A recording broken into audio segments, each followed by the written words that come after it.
बिस्मिल्लाहिर्रहमानिर्रहीम एंड अस्सलाम वालेकुम डियर स्टूडेंट्स। आज का हमारा टॉपिक बहुत शार्ट सा टॉपिक है जिसमें हम ये देखेंगे कि हम किस तरह से रूटेड ट्रीज़ को रिप्रेजेंट कर सकते हैं। एक ऐसे ट्रीज़ जिनका रूट एग्जिस्ट करता है उनके कौन से पॉसिबिलिटीज़ वेरिएशंस हो सकती हैं और कैसे उनको रिप्रेजेंट करें।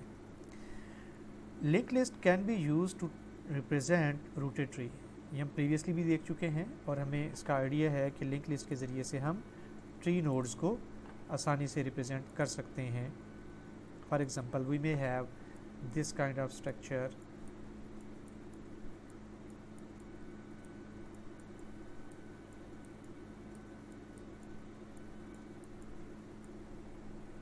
that is a rooted tree because it has a root. A tree may contain homogeneous and heterogeneous data, यानी ये जो नोड्स हैं इसके कंटेंट्स होमोजीनियस भी हो सकते हैं, एक जैसे भी हो सकते हैं, और हेट्रोजीनियस भी हो सकते हैं कि वो वेरी करें उनकी डेटा टाइप्स एक दूसरे से। In this lecture we assume homogeneous data in the tree. A tree node can be considered as an object. The structure of the node may vary depending upon the tree type and even the key type. ठीक है, दोनों की base पे वो very कर सकता है। Let we suppose that our key is homogeneous data, एक जैसी ही होगी। So we may have a unitary tree जिसमें हमारे पास की है link to the parent child, a parent and link to the child. That would be look like this.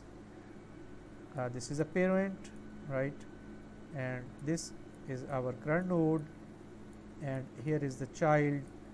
ठीक, तो ये एक सिंपली लिंक लिस्ट है, यानी ये वाला पॉइंटर जो है, ये सी पॉइंटर ये चाइल्ड को रिप्रेजेंट कर रहा है और यहाँ पे पी पॉइंटर जो है वो पेरेंट को रिप्रेजेंट कर रहा है और के जो है वो हमारे पास की है या जो वैल्यू है वहाँ पे स्टोर हुई है। तो यूनिट ट्री को आप सिंपली लिंक लिस्ट भी कंसीडर कर सकते हैं, वन डायमेंशनल लिंक लिस्ट आप उसको कह लें। Then we have binary tree. Binary tree में हमारे पास दो चाइल्ड होंगे, यूनरी में एक चाइल्ड, बाइनरी में दो चाइल्ड, लेफ्ट चाइल्ड और राइट चाइल्ड। तो ये जो एग्जांपल आपको दिखाई गई थी यहाँ पे, that is a binary tree which contains three pointers. ठीक, a pointer to parent, a pointer to child one and a pointer to child two. And we may have three arity जिसमें कि तीन चिल्ड्रन होंगे, और इसी concept को हम आगे बढ़ाएं तो there is the possibility that we can create a tree with n children.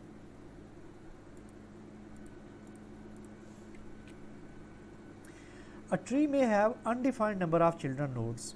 कुछ भी हो सकता है, बाज़ औक़ात हमारे पास ऐसे प्रोग्राम्स भी आ सकते हैं कि जिसमें हमने ट्री क्रिएट करना हो और हमें ये पता ना हो कि उसके किस लेवल पे कितने चिल्ड्रन एग्जिस्ट करते हैं। एक किसी नोड के दो चिल्ड्रन हैं, किसी के चार हो सकते हैं, किसी के छः हो सकते हैं, द नंबर में vary. We do not know in advance that how many attributes to allocate in advance in the memory. Even if the number of children k is defined, most nodes have a small number of children, we may waste a lot of memory। मसलन हम अगर ये कहें कि जी हमारे पास हर node के तीन child हैं मैक्सिमम एट मैक्स, तो ज़रूरी नहीं है कि हर नोड जो है वो तीन चाइल्ड ही रख रहा हो सकता है किसी का एक चाइल्ड हो, किसी के दो हों, किसी के तीन चाइल्ड एग्जिस्ट करते हों। ठीक है, अगर हम सब के लिए जो है मेमोरी एलोकेट करना शुरू कर दें तो मेमोरी तो वेस्ट हो जाएगी, फिर कि हमने रिजर्वेशन रख ली हुई है लेकिन हमारे पास उसका यूज़ नहीं है। Instead of having a pointer to each of its children, each node X has only two pointers। अब ये हमारे पास एक स्कीम है जिसके ज़रिए से हम इस प्रॉब्लम को हैंडल कर सकते हैं और इसको यूज़ करते हुए हम n नंबर ऑफ चिल्ड्रन जो है स्पेसिफाई कर सकते हैं फॉर एनी नोड। लेट हम क्या मेंटेन करेंगे, we will have three pointers. Actually वो तीन पॉइंटर्स कौन कौन से होंगे, that this is a node, we will have a pointer to the parent, we will have a key of that node we will have two other pointers, p left child और p right sibling। ये तीन pointers और चौथी value के साथ हमारा node जो है कंस्ट्रक्ट हो जाएगा। लेफ्ट चाइल्ड किसको पॉइंट करेगा? A pointer that points to the left most child.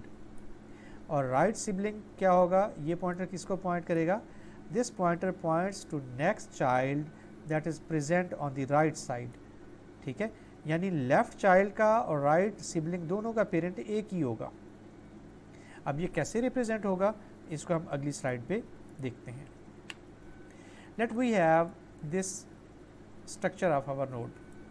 ठीक है, इसमें की नहीं दिखाई गई है लेकिन आप कंसीडर कर सकते हैं कि की is available. So a parent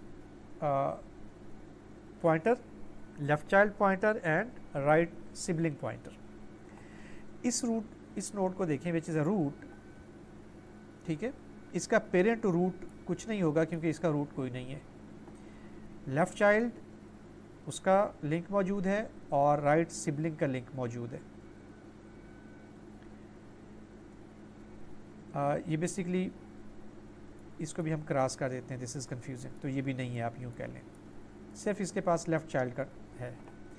अब लेफ़्ट चाइल्ड वाला जो नोड है उसके पास फिर तीन पॉइंटर्स हैं, एक तो है पेरेंट की तरफ और एक लेफ़्ट चाइल्ड की तरफ। दूसरा पॉइंटर ये जो यहाँ पे है, this points to the right sibling.